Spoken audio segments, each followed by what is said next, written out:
Le titre de notre réflexion ce matin sera: ai-je la foi? Ai-je la foi? J'ai voulu parler d'autre chose, mais pendant que nous étions en train de causer, il m'est arrivé, dans la grâce du Seigneur, de changer ce dont nous devons nous entretenir ce matin. Ai-je la foi? Nous allons prier. Éternel notre Dieu, notre Père, en ce moment nous allons ouvrir ta parole pour pouvoir la lire. Nous voulons, Seigneur, te supplier de nous dépouiller de tout ce qui n'est pas de toi. Tant dans nos pensées, tant dans le mouvement, tant dans tout, Seigneur, nous te supplions de nous dépouiller de tout ce qui n'est pas de toi. En ce moment, nous voulons supplier afin que ton Esprit Saint descende dans cette salle, afin de toucher tout un chacun d'entre nous, Seigneur, afin d'aplanir nos cœurs à recevoir ta parole.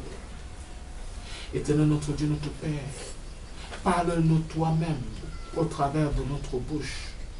Sois toi-même l'enseignant ce matin, afin que lorsque nous allons écouter cette parole, que nous puissions plutôt l'écouter de ta propre bouche. Accorde-nous ta paix, ta grâce, parce que nous t'avons prié au nom de Jésus-Christ. Amen. Amen. Lorsque nous lisons dans Apocalypse, le chapitre 14, parlant du message des 3 anges, la plupart des commentateurs bibliques sont unanimes pour dire que c'est le message de l'heure, le message d'actualité. Et l'église dans laquelle nous sommes dit de ce message que c'est le message de quoi?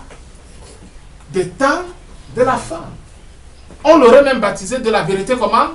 Présente. C'est le message des 3 anges. Le message que Dieu donne à son église, au peuple du reste, pour pouvoir annoncer au monde les jugements de Dieu. 3 messages. Le premier qui nous interpelle sur l'adoration, le retour à la véritable comment? Adoration. Il faut adorer le Dieu comment? Créateur du ciel et de la terre. On nous demande de craindre Dieu parce que l'heure de son jugement est arrivée. Et on nous interpelle à faire comment? À adorer. Ce message donc porte 2 grandes vérités. Celle de l'annonce d'un jugement et l'invitation à l'adoration. Ce qui veut dire que quoi? À entendre bien ce message, ça veut dire que dans les temps de la fin, la question de l'adoration sera comment? Posée. La question de l'adoration du vrai Dieu sera posée. Le second message vient nous parler de la chute de Babylone. Elle est tombée. Elle est tombée. Cette Babylone, la grande que l'on voit, qui éblouit les peuples de la terre. La Bible nous fait comprendre que cette Babylone-là est tombée. Il n'y a plus rien de bon en elle. Et le troisième message qui vient nous interpeller sur les jugements de Dieu également. Parce que quiconque adore la bête et son mât sera comment? Sera détruit. C'est le message, le troisième message. Mais ce message, le troisième, également, a en son sein la révélation de l'amour de Dieu. Parce qu'en réalité, l'on a toujours cru que si on va détruire le méchant, c'est parce que Dieu comment?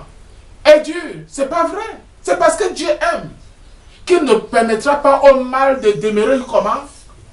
Éternellement.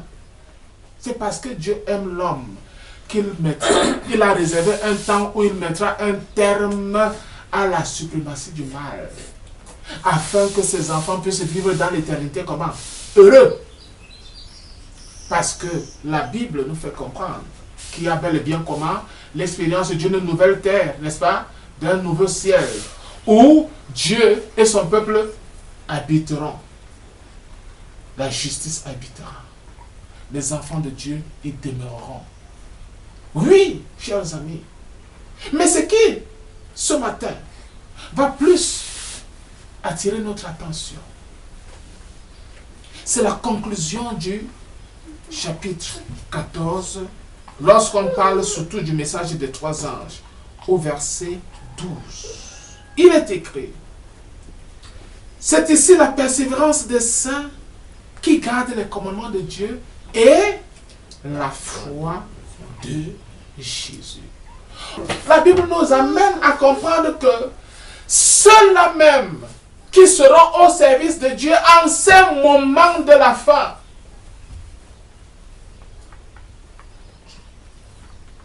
ceux mêmes-là qui vont prêcher ce message de la fin,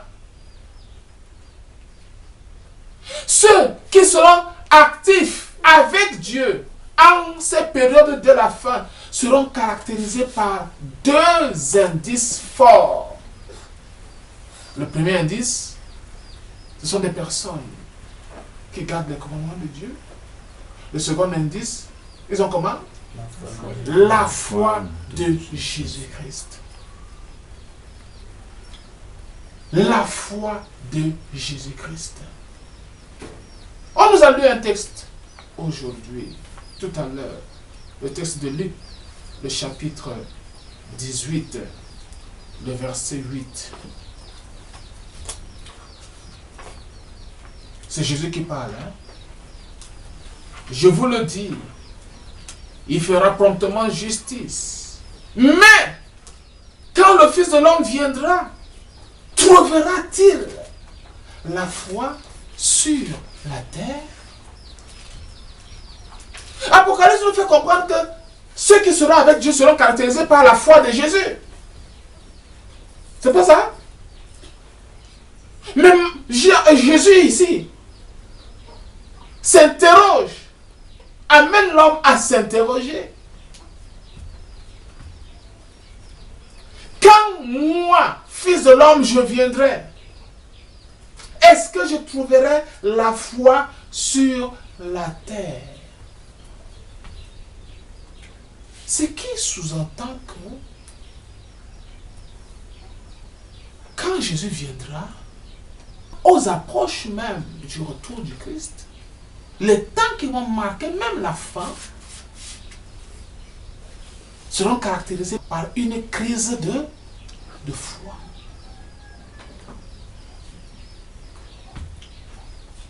Lorsque nous observons notre monde, nous constatons que nous sommes aujourd'hui caractérisés par le fait que il y a une sorte de révolution sur le plan religieux.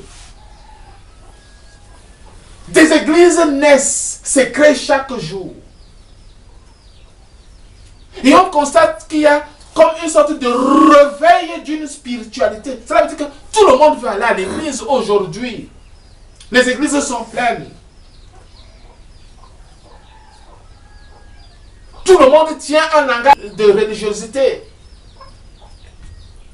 Vous ne trouverez pas dans votre quartier quelqu'un qui va vous dire qu'il ne va pas quoi?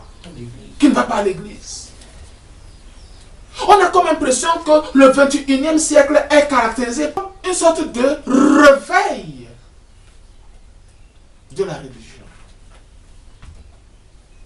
Mais comment comprendre donc cette question de Jésus?